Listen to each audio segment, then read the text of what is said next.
What is going on, guys? My name is Richie Kearns from the channel RichyKearnsProductions, and I want to talk about my first ritual, as the fans would call it. This was my first ghost concert. Now, beginning of April, I interviewed Vanessa Warwick, who is the presenter of Ghoulbangers Ball, but maybe all the people who are familiar with ghosts might not be familiar with what she used to do. She used to host MTV's Headbangers Ball in the 90s. So this was a huge deal for me. I went to the gig. I messaged Vanessa ahead of time. I said, "Hey, look, I'm going to be heading to this thing, and would you like to meet?" And she was like, "Yeah, just come out and say hi. I'm going to be working."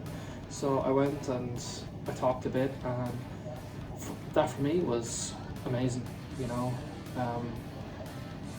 there is, like, out of all the rock stars people meet, like, she is probably the most important person in rock and roll, period. Like, her work is just unbelievably important. Like, it was an honor. So I went and I met her.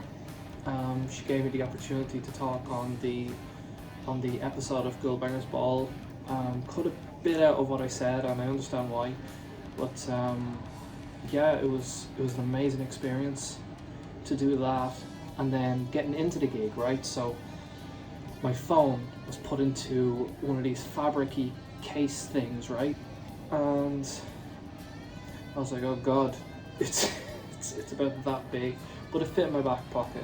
So, you know, the YouTuber creator part of my brain is like, oh shit, I can't get content for my channel, right? But the other part of me, the fan, was like, this is fucking great, you know?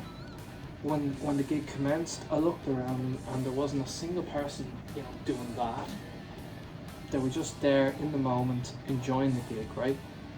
So many people will be like that at a gig and never use the footage, you know? Unless you're a content creator like myself, you know, it's not going to be very valuable to you. You're not going to look at it, it's going to sound shit. But, like, I'm in two minds about that. It's a double-edged sword because, you know, live reaction videos, you know, I depend on people doing that.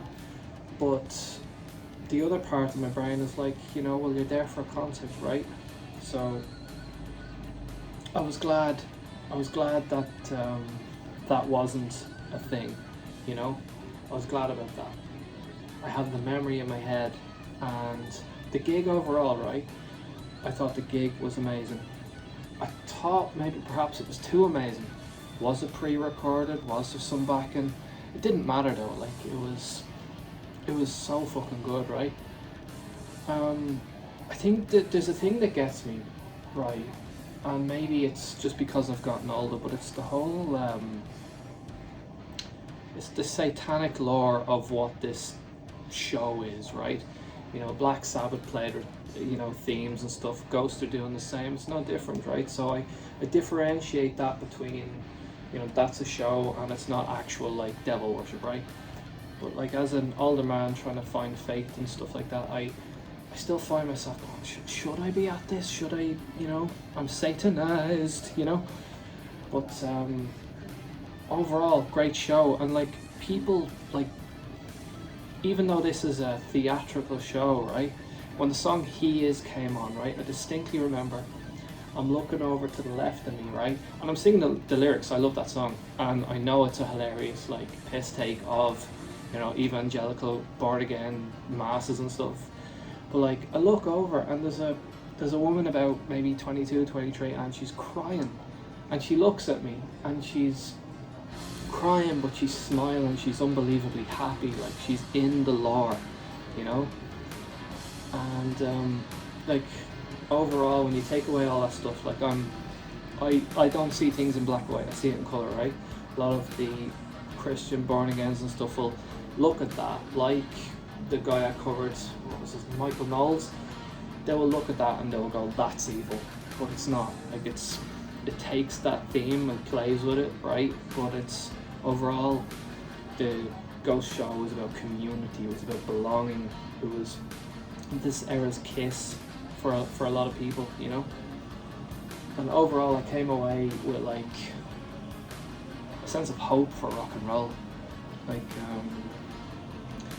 so many bands that I've been into in the last couple of years, like, you know, you don't know the truth of it really. Like there's the shows are like half full. You know, any of the bands that you see like with a big crowd, they're at a festival, you know. And it saddened me because I thought, oh god, like the music I love is like on its way out. But Ghost, no openers whatsoever, no band openers, and they filled that arena. That was a fucking arena. So I came away, I was elated. Bit of back pain because I'm old, but overall, amazing show. So I think a couple of weeks goes by, and you know, Skeletor has come out, right, and it's #1 on Billboard. And I don't think people realise the significance of that and how important it is.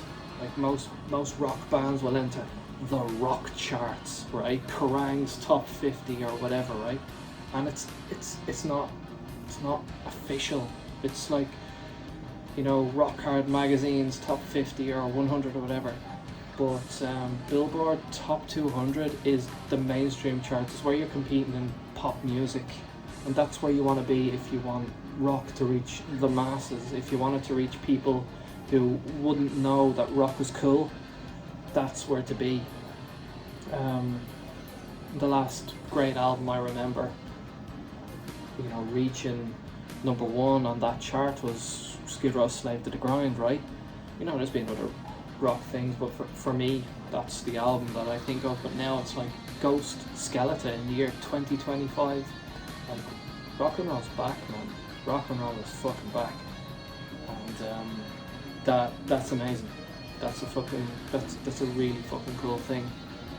And you know, again, I may not be familiar with the lore of Ghost, but I really love the songs, and I want to see this band succeed. I love that it's brought a sense of community. It's brought everyone together again. To you know, when I looked around me, I saw rockers like I did when I was like 17, 18. You know, it wasn't just like lads with short hair going for like a gig, like, oh, I used to be a bit of a rocker. You know, it was new people.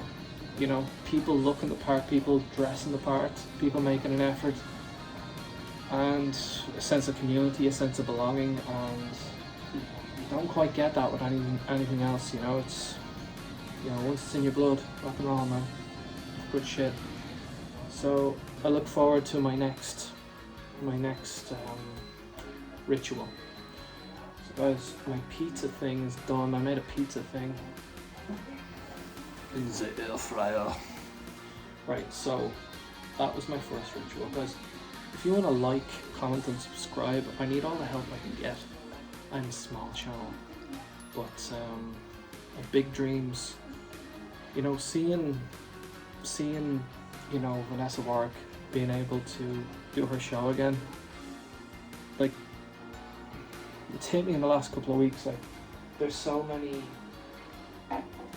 channels out there doing what I do now. You know, we're saturated, the market's saturated, so what can I do? You know, and I thought, that's what I want to do. I want to be at a concert, I want to be interviewing bands, I want to be backstage, I want to be talking to people, or at least I want to get some cool looking guy to do that, and I want to fucking produce a show like that. That's, I think, the next big goal for my channel, and that's what I want. But I can't do it without people liking, commenting and subscribing, so I have to plug that. So I really appreciate you watching if you've watched this far, and thank you very much for watching, and I will see you in the next one. Bye for now.